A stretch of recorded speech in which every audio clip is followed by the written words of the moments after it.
सालचंग प्राथमिक स्वास्थ्य केन्द्र आनुकूल्य अनुष्ठित आयुष्मान भारत प्रधानमंत्री जन आरोग्य योजना गोपबंधु जन आरोग्य योजनार उद्घाटनी उत्सव। ଏହି ଉତ୍ସବରେ ମୁଖ୍ୟ ଅତିଥି ଭାବେ ସ୍ଥାନୀୟ ବିଧାୟକ ଶ୍ରୀଯୁକ୍ତ ଅମରେନ୍ଦ୍ର ଦାସ ମହୋଦୟ ଯୋଗଦେଇ ସରକାରଙ୍କ ଏହି ଯୋଜନାର ରୋଗୀ କଲ୍ୟାଣରେ ଭୂମିକା ବିଷୟରେ ଲୋକଙ୍କୁ ଅବଗତ କରାଇବା ସହ ସ୍ୱାସ୍ଥ୍ୟ କାର୍ଡର ସୁବିଧା ସମ୍ବନ୍ଧରେ ସୂଚନା ଦେଇଥିଲେ। ଜନତାଙ୍କ ସେବାରେ ସର୍ବଦା ତତ୍ପର ବୋଲି ମଧ୍ୟ ମହୋଦୟ ଆଶ୍ୱାସନା ଦେଇଥିଲେ। ଅନ୍ୟାନ୍ୟ ସମ୍ମାନିତ ଅତିଥି ଭାବେ ଜଗତସିଂହପୁର ପଞ୍ଚାୟତ ସମିତି ଚେୟାରମ୍ୟାନ ଶ୍ରୀମତୀ କନକ ପ୍ରଭା ଲେଙ୍କା, ସାଳଚୁଙ୍ଗ ସରପଞ୍ଚ ଶ୍ରୀଯୁକ୍ତ ବିରଞ୍ଚି ନାରାୟଣ ମହାନ୍ତି, ଆଳିପିଙ୍ଗଳ ସରପଞ୍ଚ ଶ୍ରୀମତୀ ରୋଜାଲିନ ଦାସ, ତୁମ୍ବା ଅଣ୍ଡେଇସାହି ସରପଞ୍ଚ ଶ୍ରୀମତୀ ପ୍ରତିମା ମହାନ୍ତି, ପଟସରା ସରପଞ୍ଚ ଶ୍ରୀଯୁକ୍ତ ପ୍ରମୁଖ ରାଉତ ଏବଂ ପଞ୍ଚାୟତ ସମିତି ସଦସ୍ୟ ଭାବେ ଶ୍ରୀଯୁକ୍ତ ରାଜୀବ କୁମାର ବେହେରା, ଶ୍ରୀମତୀ ବନ୍ଦିତା ରାଉତ ପ୍ରମୁଖ ଯୋଗ ଦେଇଥିଲେ।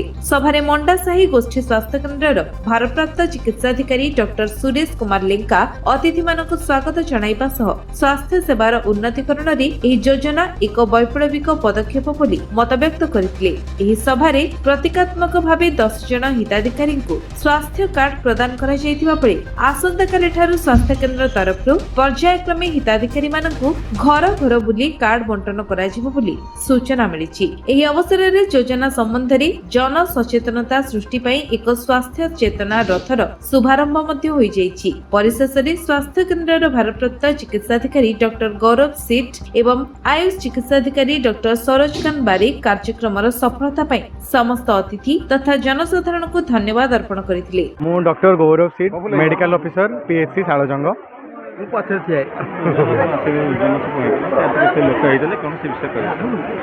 ଆମର ଆପଣମାନେ ସମସ୍ତେ ଜାଣିଥିବେ ଆଗରୁ ଯେଉଁ ଆମ ରାଜ୍ୟରେ ପ୍ରଚଳିତ ଥିଲା BSKY ଯୋଜନା, ଆଜି ତାର ଅନ୍ତ ଘଟେଇ ଆଜି ଉଦ୍ଘାଟନ ହେଉଛି ଆୟୁଷ୍ମାନ ଭାରତ ପ୍ରଧାନମନ୍ତ୍ରୀ ଜନ ଆରୋଗ୍ୟ ଯୋଜନା ଗୋପବନ୍ଧୁ ଜନ ଆରୋଗ୍ୟ ଯୋଜନା, ଯାହାର କି ପ୍ରଚଳନ ଓଡ଼ିଶାରେ ଆଜିଠାରୁ ଆରମ୍ଭ ହେବାକୁ ଯାଉଛି। ତ ଆଜି ସେଥିପାଇଁ ଆମ ମେଡ଼ିକାଲ ପରିସରରେ ଆଜି ଆମେ ଯେଉଁ କାର୍ଯ୍ୟକ୍ରମ ଆୟୋଜନ କରିଥିଲୁ ସେଥିରେ ଆମର ମାନ୍ୟବର ବିଧାୟକ ଶ୍ରୀଯୁକ୍ତ ଅମରେନ୍ଦ୍ର ଦାସ ମହୋଦୟ ଯୋଗ ଦେଇଥିଲେ ମୁଖ୍ୟ ଅତିଥି ଭାବେ।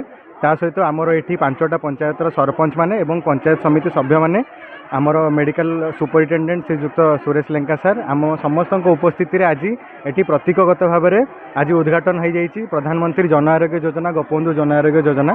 ତ ତାର ଆମେ ଆଜି 10 ଜଣଙ୍କୁ କେବଳ ରେପ୍ଲିକା କାର୍ଡ ପ୍ରଦାନ କରିଛୁ। ଆସନ୍ତାକାଲିଠାରୁ ଡୋର ଟୁ ଡୋର ବୁଲିକି ଆମର ଆଶାକର୍ମୀ ମାନେ ସମସ୍ତଙ୍କୁ କାର୍ଡ ଗୁଡ଼ାକ ଦେବେ।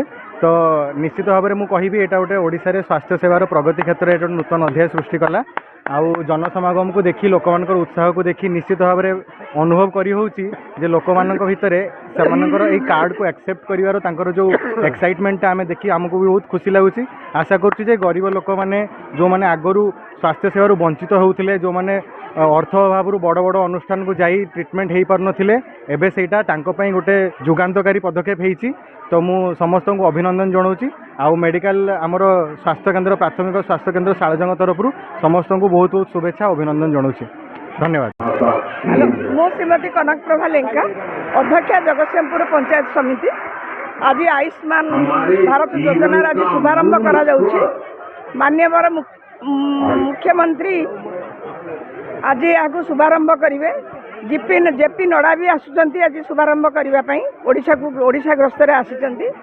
ନିଶ୍ଚିତ ଭାବରେ ଆମେ ବିଜୁ ସ୍ୱାସ୍ଥ୍ୟ କଲ୍ୟାଣ ଯୋଜନା କରିଥିଲୁ ଯେତେବେଳେ ବିଜୁ ଜନତା ଦଳ ଥିଲା ଶାସନରେ। ବର୍ତ୍ତମାନ ସେଇଟା ଚେଞ୍ଜ ହେଇ ଆୟୁଷ୍ମାନ ଭାରତ ଭାବରେ ଆଜି ସବୁ ସାରା ଓଡ଼ିଶାରେ ପରିଚିତ ହେବାକୁ ଯାଉଛି।